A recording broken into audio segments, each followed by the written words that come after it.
स्वागत है आप सभी का एक न्यू वीडियो पर। देखिए एमपी ओपन बोर्ड के रुक जननी एग्जाम पार्ट 2 इस महीने की 19 तारीख से स्टार्ट हो रहे हैं, यानी कि टाइम काफ़ी कम बचा हुआ है। बट एमपी ओपन बोर्ड ने आपको एक महीना पहले टाइम टेबल बता दिया था, 10th और 12th दोनों का ही। एंड काफ़ी बच्चों को इसमें कन्फ्यूजन भी हो रहा था कि वेबसाइट पर यानी कि mpsos.nic पर दो तरीके के time table MP open board की तरफ से पोस्ट किए गए हैं, उनमें से आपका कौन सा है। तो आप अभी जो स्क्रीन पर देख रहे हैं यही आपका टाइम टेबल है। करेक्ट डेट आपको ध्यान में होनी चाहिए, तभी तो आप सही दिन पर एग्जाम देने जाओगे। तो इन सभी में आप कंफ्यूज मत होइएगा, क्योंकि आपके जो एडमिट कार्ड है वो भी एमपी ओपन बोर्ड ने जारी कर दिए हैं। उम्मीद है कि आप सभी ने डाउनलोड करके उसको प्रिंट करवा के रखा होगा। बाकी एग्जाम सेंटर वगैरह आपको एडमिट कार्ड में दिया होगा, आपको वहीं पर जाके एग्जाम देना है। टाइम आपको दिया गया है दोपहर 2 बजे से 5 बजे तक का। उसी टाइम में आपको एग्जाम सेंटर पर जाना है एंड एग्जाम देना है।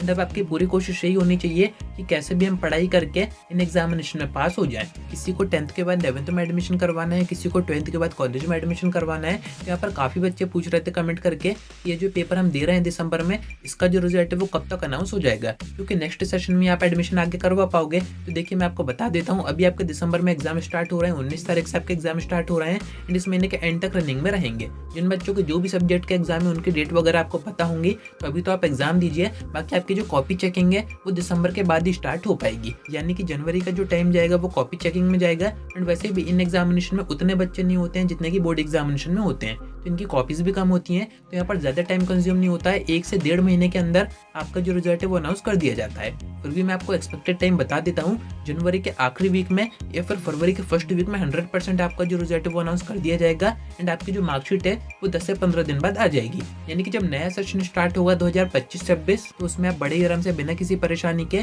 चाहे 10th के बाद 11th में एडमिशन करवाएं या फिर 12th के बाद किसी कॉलेज में एडमिशन करवाएं, आपका जो एडमिशन है वो हो जाएगा। पर मेन बात यही है कि आप अगर पास होते हो एग्जामिनेशन में तभी आप आगे एडमिशन करवा पाओगे। अब यहाँ पर काफी बच्चे कंफ्यूज है, जिन्होंने पढ़ाई की है वो काफी अच्छी बात है, बट जिन्होंने पढ़ाई नहीं की है वो एंड मोमेंट पर आके अब ये सोच रहे हैं कि एग्जाम हमारे स्टार्ट हो रहे हैं 3 से 4 दिन बाद, ऐसे में हमें क्या पढ़ना चाहिए। हमारे पास ना ही नोट्स है ना ही कोई क्वेश्चन वगैरह है, तो ऐसे में आपको कंफ्यूज नहीं होना है। आपको मुझे टेलीग्राम पर डायरेक्ट मैसेज करना है, आपको ये बताना है कि आप 10th में है या फिर 12th में है एंड किस सब्जेक्ट के आपको एग्जाम देने हैं। मैं आपको उस सब्जेक्ट के मोस्ट इंपॉर्टेंट क्वेश्चन का पीडीएफ प्रोवाइड कर दूंगा। आप सिर्फ उतने क्वेश्चन पढ़िए एक दिन में एंड आप उनको पढ़ के बड़े आराम से पास हो जाएंगे, क्योंकि पेपर तो वैसे भी आपके ईजी आते हैं। साथ में जो कॉपी चेकिंग होती है वो भी काफी ज्यादा सॉफ्ट की जाती है, यानी कि आप पेपर में थोड़ा भी अच्छा करके आएंगे, यानी कि जो क्वेश्चन आपसे पूछे गए हैं उसी के रिस्पेक्ट में कोई आंसर करके आएंगे, उससे मैच होना चाहिए, तभी आप पास हो पाएंगे। बाकी अगर आप ये सोचें कि कॉपी भर के आ जाए, कुछ भी करके आ जाए अपने मन से, तो ऐसे में आपको पास नहीं किया जाएगा। ये सारी चीजें अभी तक देख चुके होंगे, क्योंकि आपका ये 3rd अटेम्प्ट है।